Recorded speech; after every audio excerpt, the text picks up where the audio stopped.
What is up, Call of Duty fans? Good to see you. I know I've been a little MIA since the holiday season. I hope you had a wonderful holiday and, of course, a wonderful new year. Let's dig into things Call of Duty, though, as we're starting to get ramping up for the Pro League Qualifiers. Before we get to that weekend, though, we have to go back over what happened in the 2Ks and, of course, a very interesting CMG Prodown Showdown happening just over the course of the last handful of hours. We'll start things off just again briefly touching on what happened in each of the 2Ks, and then we'll spend most of our time looking at what happened in the Prodown, which is why I'm sure you're mostly here. So let's start things off with APAC.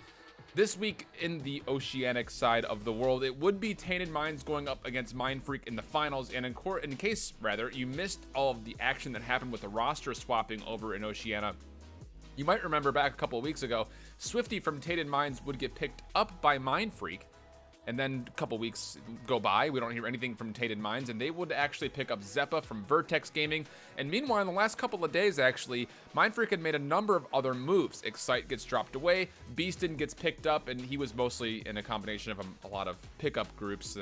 The same 5 guys that never really had an org, they didn't even come out to America. And then Buzzo would get moved to being the coach. So Mindfreak doing a lot of internal moving, and it looked like all of those moves would pay off as they would win the finals 3-0. Over in the European side of things, a very interesting finish as Heretics would finish outside of the top 32. The finals would be taking place between Team Sween and a team that consisted of Bids, Detain, Insight, and Revolt. They had an org before, no longer the case. It would be a 3-0 featuring and favoring Team Sween with the victory. They would get over Fact Revolution and Imperial, both of those teams in the semifinals. And then North America, this was actually interesting. This was casted just later this last night, with the semis and the finals being casted by both Merc and Momo on the official Call of Duty page. So maybe we have something to look forward to from the 2Ks as far as coverage in the future.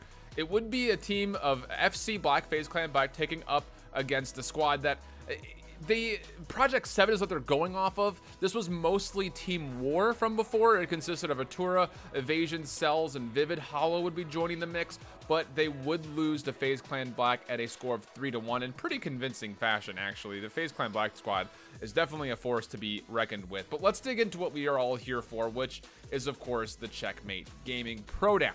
Okay, so let's take a look at starting with things in the winners bracket. This is starting off from round 2 of the winners bracket. I didn't want to go and start from the beginning because that's just a lot of games to cover, but there are a couple notable losses from round 1. Most notably and egregiously, 100 Thieves would lose to Red Reserve 4-1, and OpTic Gaming would lose to G2 at a score of 4-1. eUnited's also would drop down to the losers bracket after a loss to Enigma 6 at a 4-3 score. Some of those kind of notable games there. But here's what you look at round 2. G2 going up against FaZe, Splice, and Red Reserve. Season, which is Illy's team. Illy and Simp and a lot of those guys that have been playing under the same kind of season tag for a while, including Onyx, Shotzi from the Halo scene, and Paul X.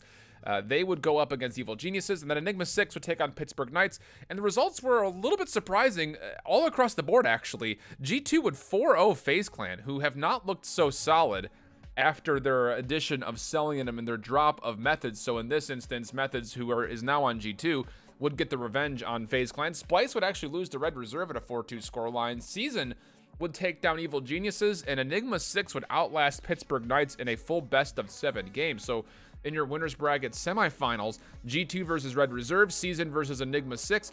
G2 would nearly inch out Red Reserve in a 7-game set, and Season would actually handle Enigma 6 rather convincingly, and this team looks really solid. They didn't look super convincing in the last Prodown, but this week they definitely showed up and had a lot of things figured out on their respawn mode specifically, and they would be able to move on into the winners bracket finals. We'll get into that when we get to our championship bracket. So let's switch on down to the losers bracket, and this is again from round 2. So some of those round 1 knockout games that you were looking at were eUnited versus Reciprocity. That would go eUnited's way, as you see them listed facing up against FaZe Clan. Envy would defeat Spacely's team, labeled as Ready for Hire. That's no longer Straight Rippin'. They dropped their sponsorship and are looking for a new org. And how about this?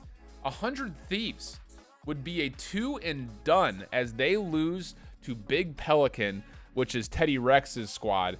And a lot of question marks as far as what in God's name is going on with 100 Thieves. They barely even win a map. They lose 4-1 in the first round and 3-1 in the losers bracket round 1. So not a good look for 100 Thieves, but let's dig into some of the action that we really got into here. As FaZe Clan would take on eUnited, Splice dropping down from the winners bracket would take on Team Envy, Evil Geniuses versus Team Teddy, or Team Teddy Rex's squad rather, and then OpTic Gaming versus the Pittsburgh Knights.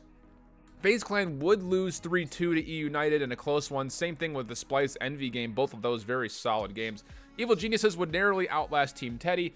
And that one, I don't know how to really explain that game. It kind of really felt like neither team was really up and ready to go. It just kind of felt like they were playing the game and hoped that they could outfrag the other. And the Pittsburgh Knights OpTic Gaming game went to be as expected. Pittsburgh Knight, interestingly enough, they have officially announced that Saints has joined the roster, but Nero was playing with them as apparently Saints couldn't wake up in time. So you move on to round number 3 in the losers bracket. eUnited taking on Splice, Evil Geniuses, and OpTic Gaming. The eUnited Splice game I didn't actually get a chance to check out, but it was a close one, went all the way to 5. eUnited would outlast, and then OpTic, they would handle Evil Geniuses without much problem. So you get into the losers semifinals. Enigma 6 falling down, Red Reserve falling down. eUnited would have no problem with Enigma 6, an easy 3-0 there. And interestingly enough, Red Reserve would be able to handle OpTic Gaming at a 3-0 scoreline, as I'm sure most of you were already aware of. But you can kind of tell across the board. We'll switch back to me for a second before we go to the champs bracket. The biggest thing right now is all the teams are complaining about online Call of Duty just not being a very representative arena to play competitively because of the host discrepancy, especially when you're dealing with teams like Red Reserve and Reciprocity.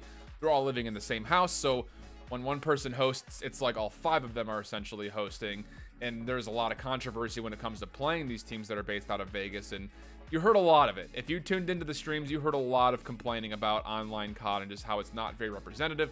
You know, opinions aside, it is what it is. You know, the registration issues can be pretty gaping, and getting hit behind walls can be really frustrating. We all get it. We've all been there. But end of the day, those moments are pretty isolated, it feels like. And I just kind of wish that we could get over that and just look at it more objectively and just try to play it more, you know, fully out rather than just complaining about something that's out of our control. I don't know. It's just me. Let's head over to the championship bracket and take a look at what happened, which was earlier tonight.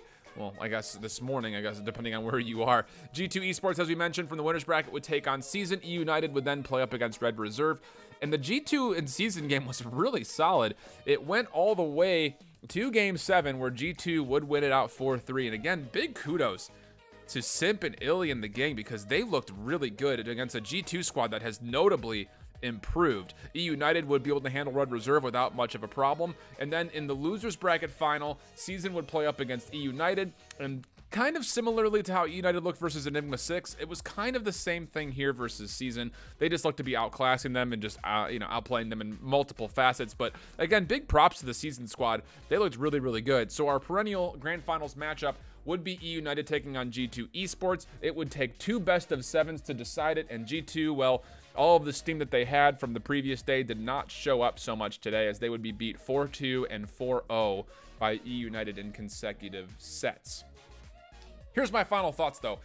A, it's great to see eUnited playing another Pro Down. We haven't seen them in a Pro Down in a couple of weeks, since before Vegas, if I'm not mistaken. 2, G2 Esports looks pretty for real. And it's not just online COD, okay? You can call G2 the online warriors, whatever, doesn't make a difference.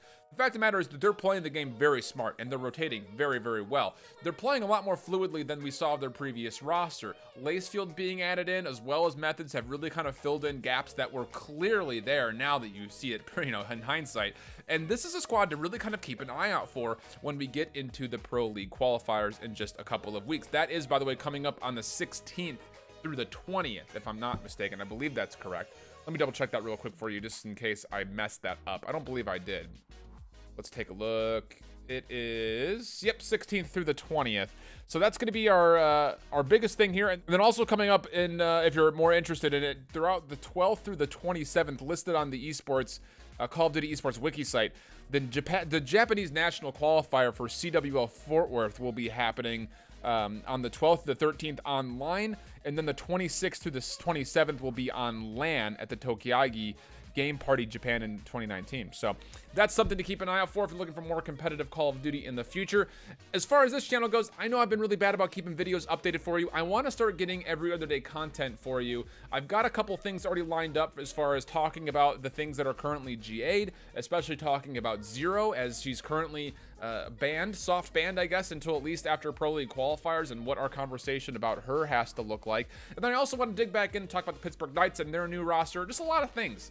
So if you're not already subbed to the channel and you like that kind of content, make sure you hit that sub button. If you enjoyed this one, I'm glad you did. I've been Shift, you've been you. That's been the CWL recap featuring the Prodown, the 2K, all these kind of words. I hope you had a wonderful weekend. Happy New Year to you. If you're just hearing that for the first time, I don't know why you would 8 days later, but another little wish on top of that for you.